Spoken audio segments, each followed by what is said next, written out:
Hey guys! Magandang buhay po sa lahat and welcome to my channel, and this is Shay Chris at your service.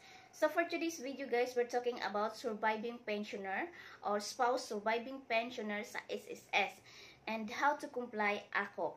So ito yung mga katanungan usually doon sa ating previous vlog. Ayan, yung previous vlog natin before yung surviving spouse. So maraming mga inquiries dyan na hindi ko kayang sagutin lahat-lahat kasi yung iba naman paulit-ulit na siya. So nasagot ko na tapos nagtanong ulit. So ito guys, isa-isahin kong sasagutin yung mga tanong ng mga tao dyan. So bago ang lahat, please don't forget to like and subscribe to my channel for more update or for more information about SSS.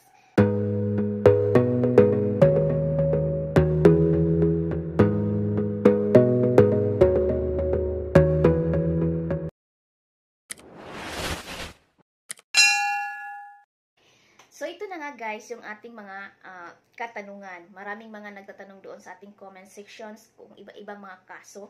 So ngayon naman pag-usapan natin about sa AKOP.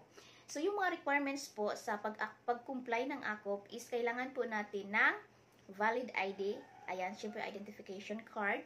So ayan, babasahin ko guys ha para alam nyo. So babasahin natin yung mga requirements kung paano ka mag-comply ng AKOP.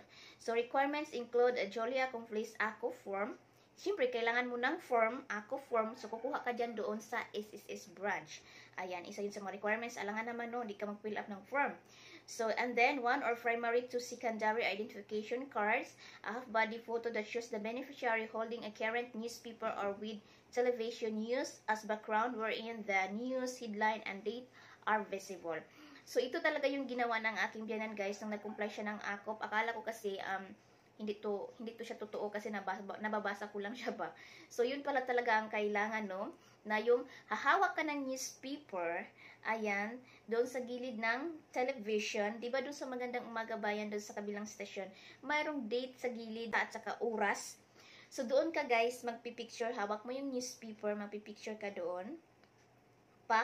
Yan. So, ipapasa mo yan doon sa SSS. Kasi kami nung nag-print kami, at saka meron rin kaming, pwede rin namin i-email, or Xerox, ayan. Basta i-print siya, guys. Then, kailangan mo ng valid ID. At saka, guys, ito din naman, nagsasabi kasi doon na kailangan daw ng ganito, ganyan, ng mga requirements. Syempre naman, pupunta ka ng SSS, lahat na ng mga requirements mo sa tingin mo ay kailangan, dalhin mo na lahat, guys, para kung hingian ka ng ganito, mayroon ka nang ipapakita. Alam naman, babalik ka pa doon sa bahay nyo, di ba? Lalo na yung mga taga-provinces. So, malayo sa branch. So, alam naman, babalik ka pa, di ba? So, lahat ng dokumento na sa tingin mo ay kailangan, dalhin mo na lahat. Like marriage contract, mga valid ID. Di ba? So, kailangan talaga yun. Birth certificate nung namatay. So, kailangan talaga yun siya, guys. So, dito, ang nakalagay naman is, kailangan mo lang ng form, valid ID, at saka yung newspaper. Ayan, so, sayang ang oras kasi by schedule ang pagpunta doon. Depende kung ano yung number sa dulo na yung SSS number. So, doon din nakadepende kung anong araw ka pupunta. So, gets? And then, kailangan ba talaga mag-submit ng AKOP SSS or SSS AKOP for the surviving pensioner? Yes, kailangan po talaga mag-submit ng AKOP dahil yan po ang required ni SSS. Dahil kapag hindi ka nag-submit ng iyong AKOP ay hindi magtuloy ang inyong pension. Maka-cut off po ang iyong pension. Again, maka-cut off ang iyong pension kapag hindi ikaw nag-submit ng iyong AKOP. So, ang pagsasubmit po ng AKOP is once a year. Sa isang taon, isang beses lang po tayo mag-submit ng AKOP at ang deadline nito is first quarter of the year. For this year, 2023, tapos na yung deadline natin. Noong March 1 to April 1 ang deadline natin for this year 2023. I don't think so sa next year 2024 kung ganun pa rin ba ang deadline, first quarter pa rin ba. So, dahil tapos na tayo mag-submit ng ating AKOP, so waiting na tayo for the next year na mag-submit tayo ng AKOP.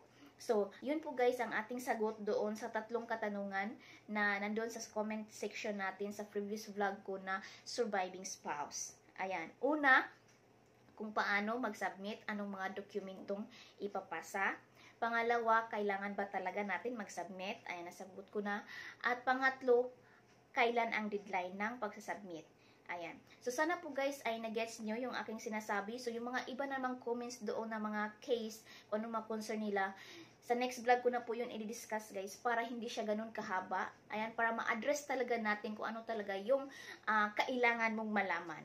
So, That's it guys, and thank you for watching, and don't forget to like and subscribe to my channel. Bye bye!